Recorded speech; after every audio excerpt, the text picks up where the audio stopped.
Good morning প্রিয় বন্ধু, good morning. আমি বনি আমিন। আমি আছি কুষ্টিয়া জেলার কুমারখালী নামক একটি স্থানে। আর কুমারখালীর নন্দলালপুর নামে একটি গ্রামে চলে এসেছি।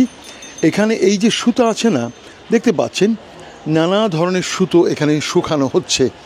এই সুতা দিয়েই তাঁতি যারা তাঁত বোনে, সেই তাঁত ঘরে এখন ঢুকে আমরা তারা কিভাবে কাপড় তৈরি করে, কাপড় বোনে কিভাবে, কাপড় বোনা না মানে সুতা বোনা হয় আর কাপড় বানানো হয়।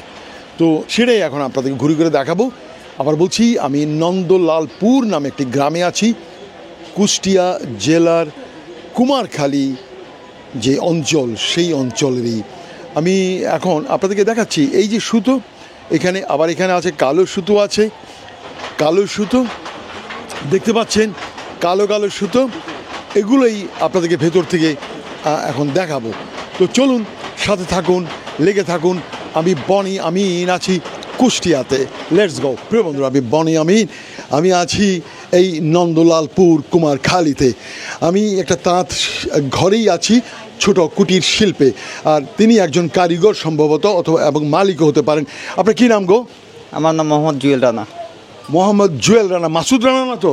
না, জুয়েল রানা। মাসুদ রানাকে চেনো? জি না। চেনে না? আহারে চেনে না, কারণ ওরা এখন পড়ে আছে পাড়া গাঁ এখানে। আপনার বয়স কত? আমার বয়স 28 বছর। 28 বছর। কতদিন ধরে তাঁত শিল্পে কাজ করছেন? আমি আসলে এটা আমার বাপদাদার থেকেই এই ব্যবসাটা চলে আসতেছে। আমি এর সাথে জড়িত আছি বছরখানেক মতো। বছরখানেক। কতটুকু লেখাপড়া করেছেন? আমি এই তাঁত শিল্পের মাধ্যমেই মাস্টার্স কমপ্লিট করছি। মাস্টার ডিগ্রি তাঁত শিল্পের উপরে স্নাতকোত্তর ডিগ্রি করা এই সেই জুয়েল রানা। শিক্ষিত, এমনই শিক্ষিত চাই প্রতিটি জনপদে, প্রতিটি শিল্পে, প্রতিটি কুটির শিল্পে এই দেশকে এগিয়ে নেওয়ার জন্যে। মাস্টার ডিগ্রি পাশ করা ছেলে আজ লুঙ্গি গামছার তাঁত বুনছে। আপনি এতটুকু লেখাপড়া করে তাঁত শিল্পে এসেছেন?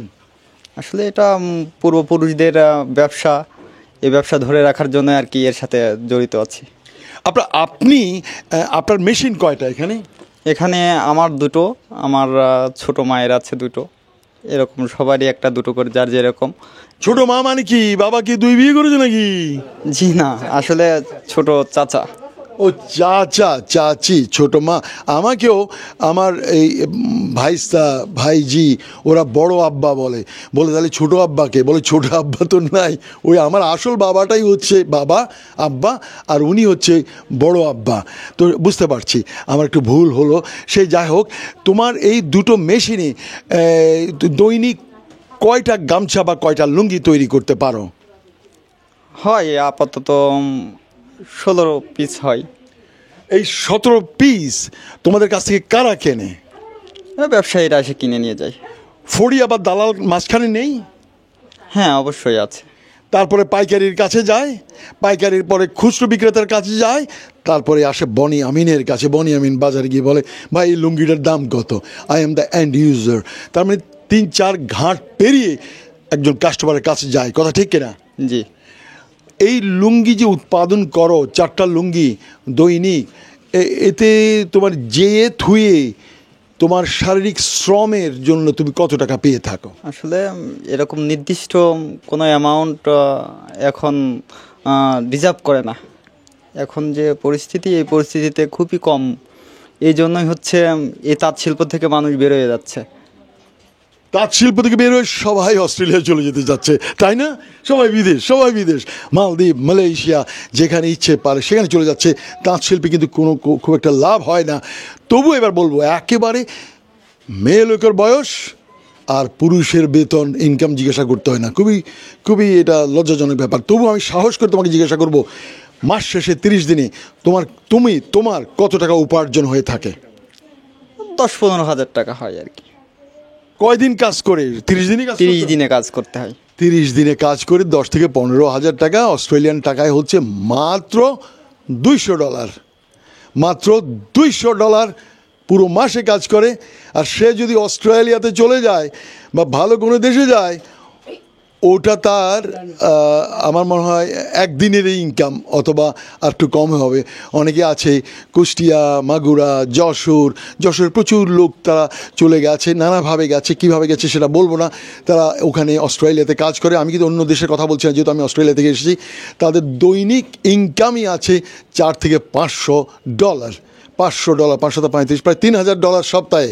আমাদের বেতন হয় সপ্তাহে, তাহলে সপ্তাহে সে 5 দিন কাজ করে তার হাতে থাকে $3000। তাই বলে কিন্তু সবাই কিন্তু এখন আমার পেছনে ছুটবেন না কিন্তু, হ্যাঁ।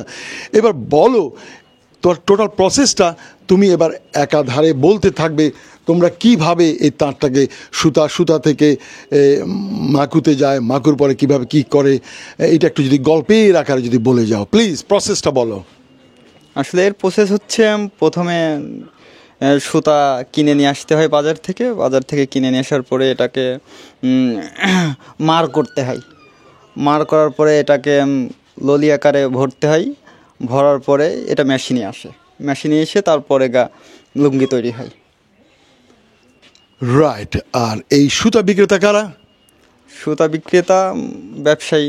কাদের কাছে কেন? ব্যবসায়ীদের কাছ থেকে কিনি। জোলা যারা, তাদেরকে? জি, জোলাদের কাছ থেকে। সে যাই হোক, তোমাদের কুমারখালীর কি অনেক সুনাম শুনেছি লুঙ্গি গামছা তৈরিতে, সেই ঐতিহ্য কি থাকবে নাকি ধীরে ধীরে এটাও চলে যাবে? আসলে এটা তো পূর্বপুরুষদের একটা ব্যবসা, আর এই ব্যবসা আস্তে আস্তে সংকুচিত হয়ে আসছে, মরে যাচ্ছে। প্রিয় বন্ধুরা, আমরা দোয়া করি এই শিল্পটা যেন আধুনিকায়ন করা হয়, যাতে শিল্পটা বেঁচে থাকে। আগে হাতে বোনা হতো।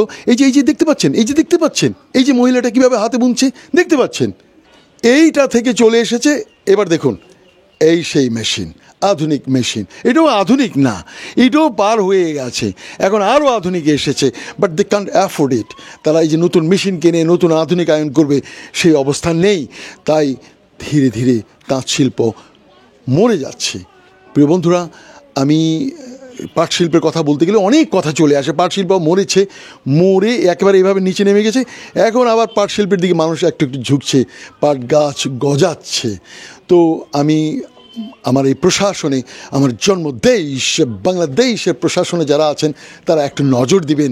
এদেরকে কোনোভাবে যদি ভর্তুকি দিয়েও যদি বাঁচিয়ে রাখা যায়, তার উৎপাদনের উপরে নির্ভর করে অনেকে আসে বসে ভর্তুকি চাইবে না চন্দ্রবিন্দু, বসে তোমার ভর্তুকি হবে না।